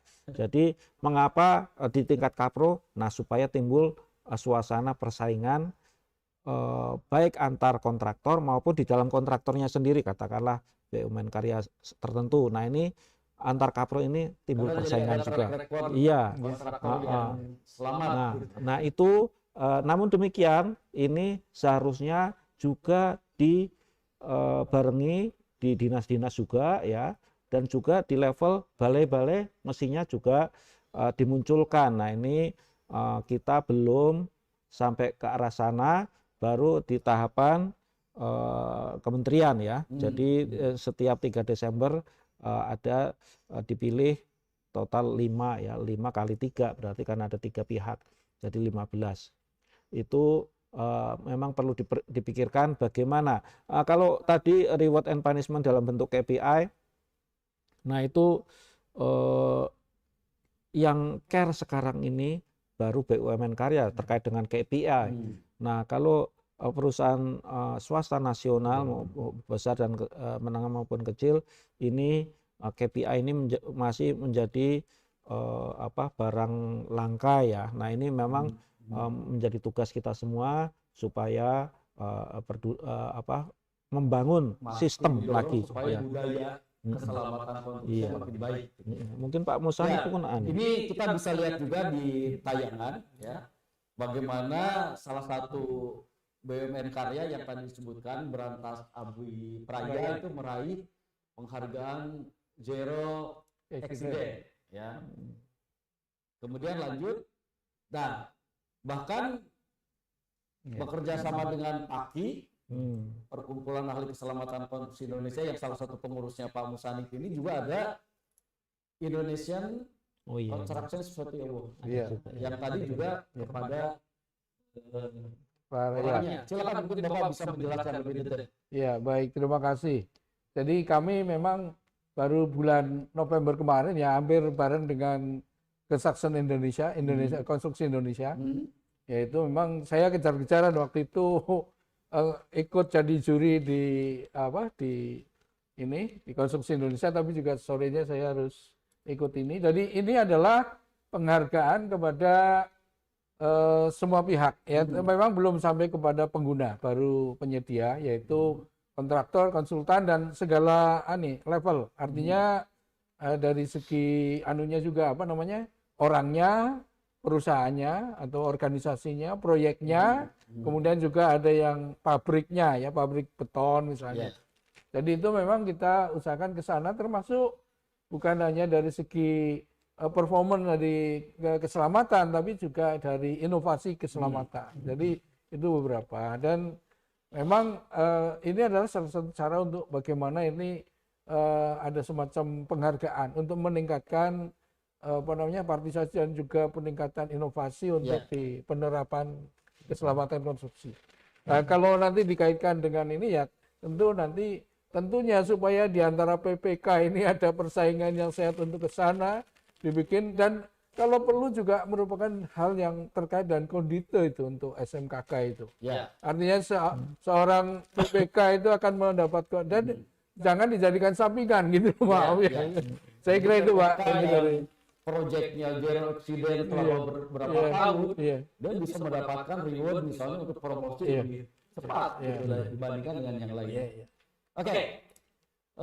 Menarik nih, sudah hampir 1,5 jam lebih ya, tapi ada hal yang mungkin Pak Direktur, Pak Brawijaya dan Pak Musanib dapat sampaikan kepada kita semua, terutama kepada adik-adik generasi muda di Kementerian PUPR, bagaimana harapan dan pesan mengenai pentingnya ASN kita ini menerapkan budaya berkeselamatan, khususnya pada pelaksanaan pekerjaan konstruksi jalan dan jembatan. Ini sebagai closing statement dari Pak Direktur dan Pak Musanib. Dipersilakan. Baik, terima kasih. Untuk bapak-bapak, ibu-ibu, adik-adik sekalian, ya perlu diingat ini generasi muda terutama agar diperhatikan ya, agar dipahami bahwa kecelakaan konstruksi itu jarang, ya jarang. Namun ini yang kemudian menjadi salah, pemahaman yang salah bahwa yang jarang ini kemudian terabaikan. Wah itu kan jarang. Nah itu sering sekali saya dengar. Padahal begitu terjadi kecelakaan konstruksi, apalagi ada korban jiwa, nah ini urusannya akan repot sekali. Tidak ada korban jiwa aja sudah repot, apalagi yang sempat kan ada yang tidak boleh bekerja 1 bulan, bayangkan. Nah terus selain itu sekali lagi bahwa sistem manajemen keselamatan konstruksi itu adalah sesuatu yang terintegrasi termasuk dengan manajemen proyek. Tadi yang saya sudah ceritakan tentang schedule dan sebagainya. Dan juga dokumen-dokumen yang harus dilengkapi, termasuk pelaksanaan di lapangan yang memang harus ada yang mokoi di situ. Nah ini perlu mendapatkan perhatian terus-menerus bagaimana supaya semangat menjalankan dan semuanya saling memberi peduli dan memberi contoh yang baik. Salah satunya dengan APD. Panas apalagi yang pakai yang 24 jam sehari, kalau adik-adik sebagai ASN paling berapa jam. Ya, nah ini antara lain berilah contoh yang baik supaya lebih mudah bagi petugas dan ahli K3 konstruksi untuk menegakkannya di lapangan. Dan ada satu hal yang saya belum sempat sebetulnya adalah hampir kita mulai pada saat di Medan itu adalah aplikasi untuk penerapan SMKK. Jadi kalau ada yang melanggar tinggal dicepret, udah langsung masuk ke dalam sistem, dan juga terkait dengan mutu ya sudah diterapkan, tapi belum semuanya adalah bagaimana penerapan CCTV. CCTV sekarang makin lama makin murah ya. Nah itu bisa diterapkan baik di lingkungan kerja maupun di kalau jalan dan jembatan itu adalah AMP dan atau badging plan. Nah ini kalau di Jabar sudah diterapkan mulai tahun lalu ya. Tapi itu pun belum semua.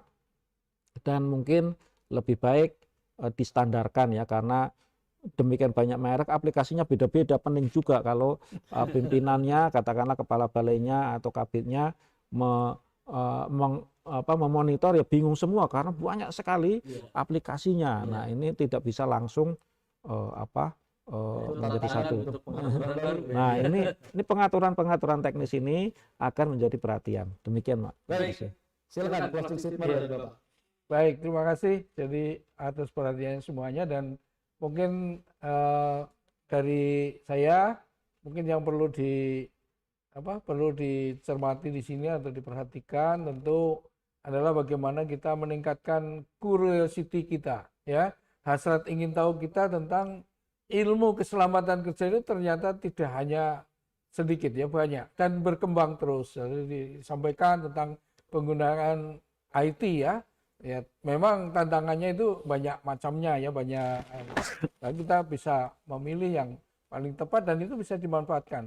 Dan itu sangat berguna sejak dari perencanaan atau perancangan. DET juga udah menggunakan BIM katakanlah. Kemudian untuk di lapangan itu selain CCTV bisa pakai drone, ya. Dan drone pun makin murah juga, ya.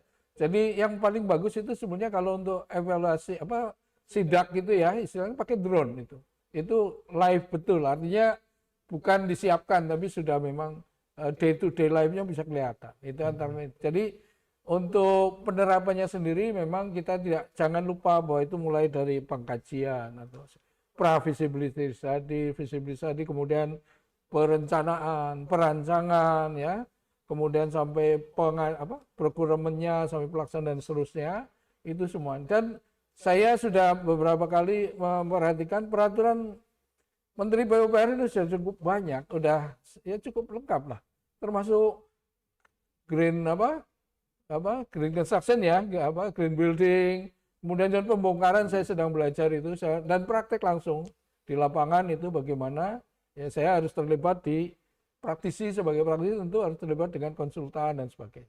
Jadi Bapak Ibu juga janganlah kesempatan di lapangan baik sebagai PPK atau sebagai tim tenis atau apapun itu memanfaatkan sebesar-besarnya kondisi di lapangan itu untuk dikembangkan dalam praktek. Artinya menjembatani antara peraturan, standar, kemudian praktek, kemudian bagaimana dokumen-dokumen itu, karena jangan sampai dokumennya terpisah dari kondisi sebenarnya, jadi ngarang tadi, ngasal gitu, ya.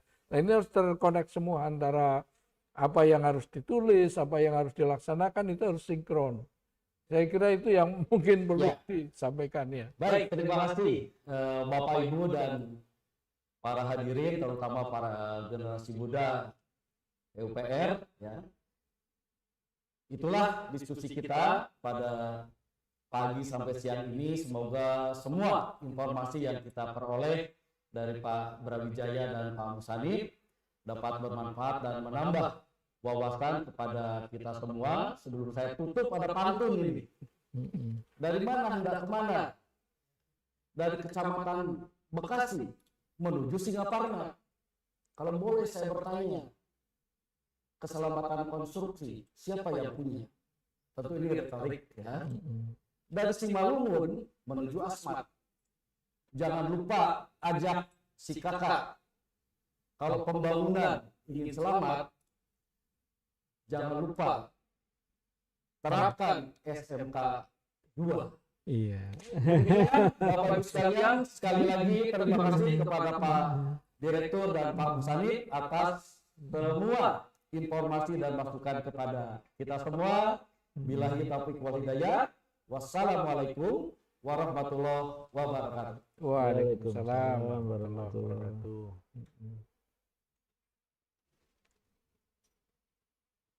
Wah, seru sekali nih diskusi kita hari ini dan sangat Terima kasih. insightful. Saya juga jadi banyak belajar hal baru. Nah, coba nih kita Sukses. sobat Simantu nyimak Nanti udah nih sebenarnya siapa diskusi yang kita tadi hari yang ini. 3 orang itu nanti Ayo kita dikirim join di quiz alamatnya. karpetnya. Nah, udah pada siap? Oke. Nah, silakan teman-teman semua membuka aplikasi Kahoot-nya dari gawai pinternya masing-masing. Oke. Dah.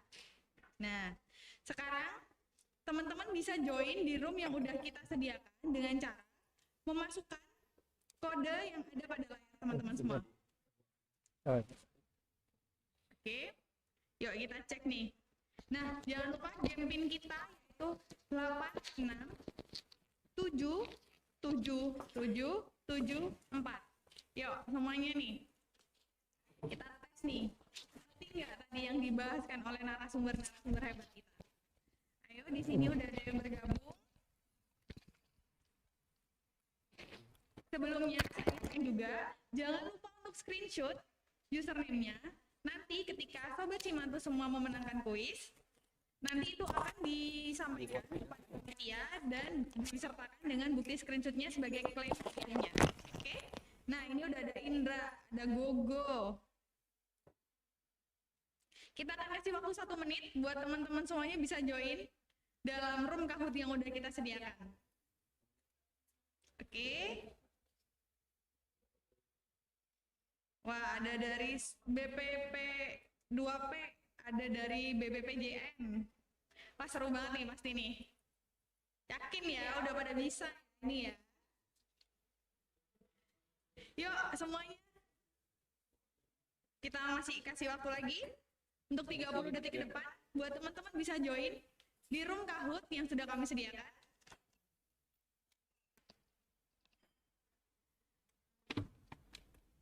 Oke, ada Elvi, ada Andi. Oke. Ada Aris, ada Hesti. Wah, banyak nih pasti teman-teman dari BP2JK, dari BPJN, dari Politeknik PU.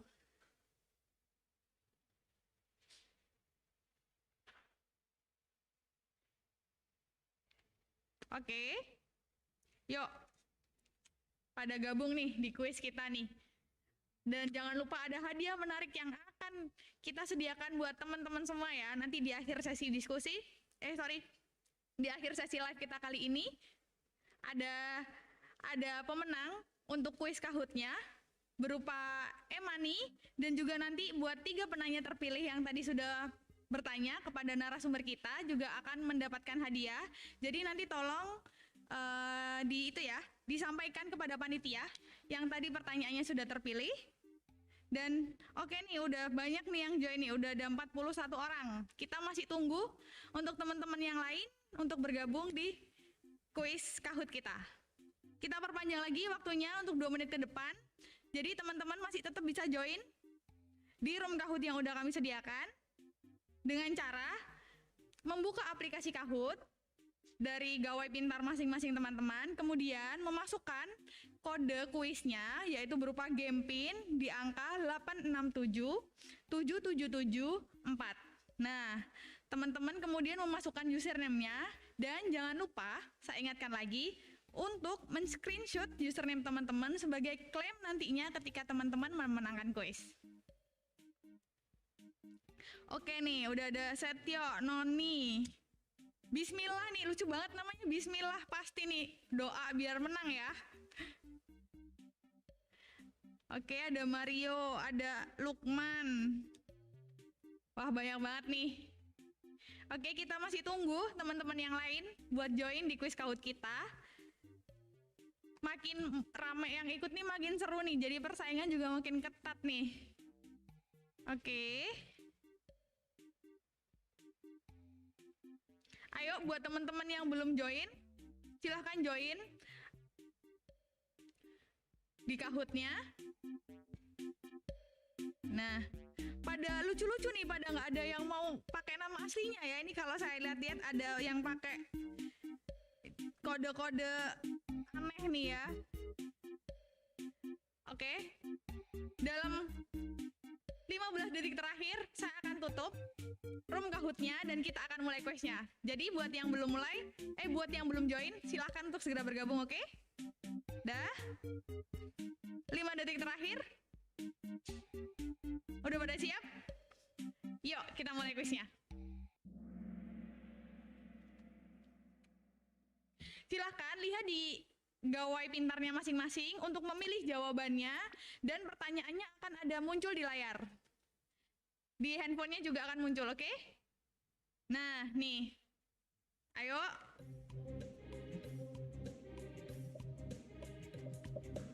2, 1. Pertanyaan pertama nih. Silahkan. Kombinasi antara sikap, norma, dan persepsi pekerja. Konsep dari, ayo silahkan dipilih jawaban mana yang benar. Merah, biru, orange, ataukah hijau? Nah, sudah ada 34. Nah, sudah. Yang benar adalah budaya berkeselamatan kerja. Masih ada berapa orang nih yang salah nih? Masih ada yang salah ternyata. Tapi mayoritas sudah menjawab benar. Oke, coba kita lihat peringkatnya nih. Siapa yang peringkat 1? Next.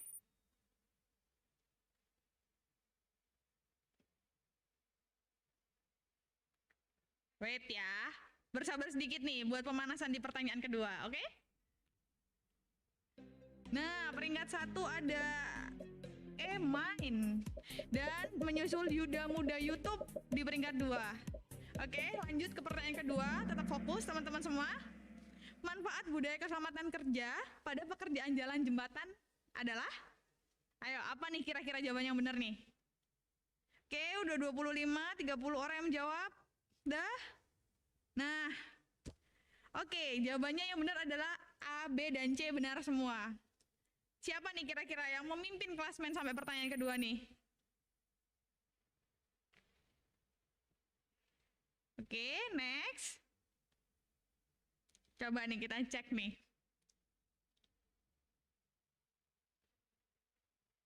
Wah, udah bergeser nih ya posisinya. Ada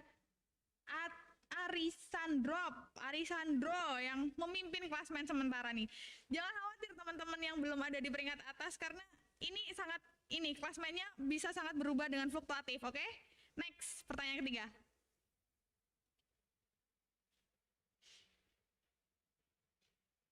Bismillah nih sesuai namanya ya. Membawa berkah. Oke. Next, pertanyaan 3. Berikut adalah bentuk upaya komitmen dalam menerapkan budaya berkeselamatan kerja. Ayo, siapa nih yang bisa jawab benar nih? Oke. 15 detik. 10 detik terakhir. Udah 35 jawaban yang masuk. Oke, 5 detik terakhir nih yang belum jawab. Ayo cepet nih. Dan jawabannya adalah menerapkan peraturan dan prosedur yang tepat. Ayo, siapa nih kira-kira yang jawabannya benar nih? Benar nggak tadi? Ada yang salah nggak? Jawabannya masih nggak nyimak nih berarti tadi penjelasan Pak Jai dan Bu Musanif nih. Oke, wah, Arisandro masih memimpin klasmen sementara ya sejauh ini ya. Disusul dengan Bismillah di peringkat kedua. Wah, ayo teman-teman tetap semangat nih, masih ada 3 soal lainnya. Oke, next.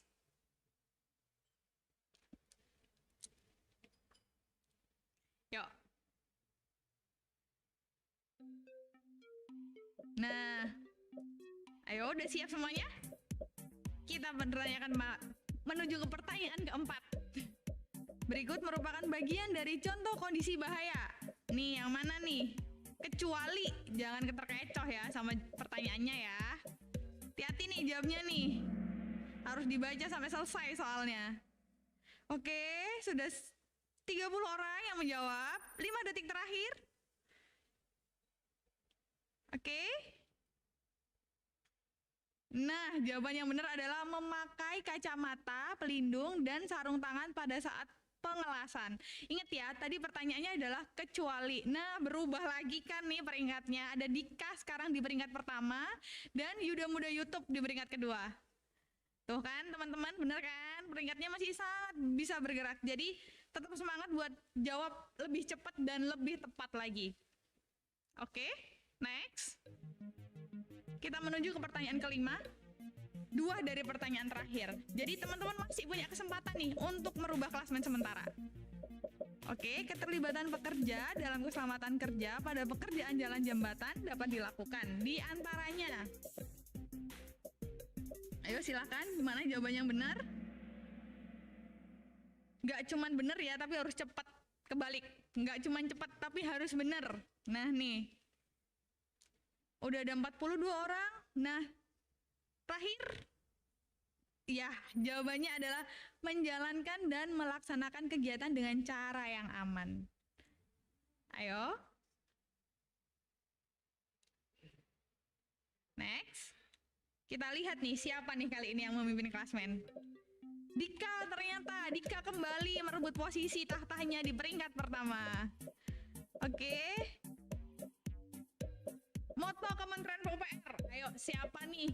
Gak boleh bilang Sobat Simantu kalau nggak tahu moto Kementerian PUPR. Ini kita nyanyiin terus-terusan ya di Mars PO, jadi nggak mungkin nggak tahu nih. Kalau ada yang nggak tahu, wah kebangetan banget sih. Yuk, 5 detik terakhir. Awas aja nih kalau ada yang salah, dimarahin Pak Bas nih kalau salah nih. Nah, tuh. Bekerja keras, bergerak cepat, dan bertindak tepat. Siapa sih yang nggak hafal sama moto PUPR?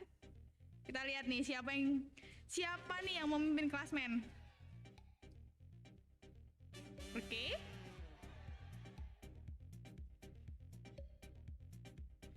Coba kita lihat. Nah, jadi pemenangnya adalah di peringkat 3 ada Arisandro, selamat.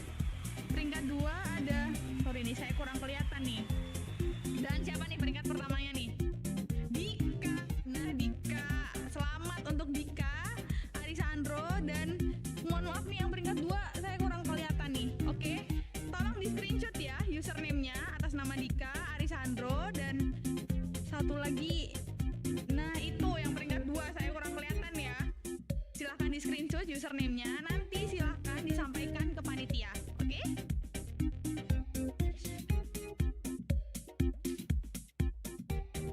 Nah, oke teman-teman, itulah tadi diskusi menarik kita. Saya mau ngingetin lagi, kesadaran akan pentingnya berkeselamatan tentunya harus terus dilakukan. Bukan hal yang mustahil, budaya berkeselamatan yang baik akan tumbuh di lingkungan pekerja konstruksi, khususnya terkait jalan dan jembatan. Nah, budaya berkeselamatan yang kuat dapat memberikan perlindungan tidak hanya terhadap para pekerja, tetapi juga aset, nilai investasi, bahkan usia konstruksi itu sendiri. Terima kasih buat Sobat Simantu yang udah join dan nyimak diskusi menarik kita kali ini. Jangan lupa pantau terus episode lainnya dari Simantu Talk Show yang dapat diakses di website simantu.pu.go.id atau teman-teman bisa melalui aplikasi Simantu yang bisa diunduh melalui gawai pintar Anda. Nah, bagi pemenang kuis, 3 pemenang kuis dan 3 penanya terpilih dapat menghubungi panitia pada nomor di bawah ini. Oke, silahkan dicatat terlebih dahulu nomornya. Jangan lupa sertakan screenshotnya. Oh, di kanan, sorry. Oh, di sini. Sorry nih ya. Oke, di sini nih. Di sini ternyata. Oke. Nah, silahkan dicatat dulu nomornya. Dan buat 3 pemenang dan 3 penanya terpilih, silahkan mengirimkan bukti screenshotnya dan klaim hadiahnya pada nomor di bawah ini, oke? Oke, siap. Sekian dari kami. Mohon maaf apabila masih ada salah dan kurangnya. Sampai bertemu di episode Simantu lainnya. PUPR, sigap membangun negeri.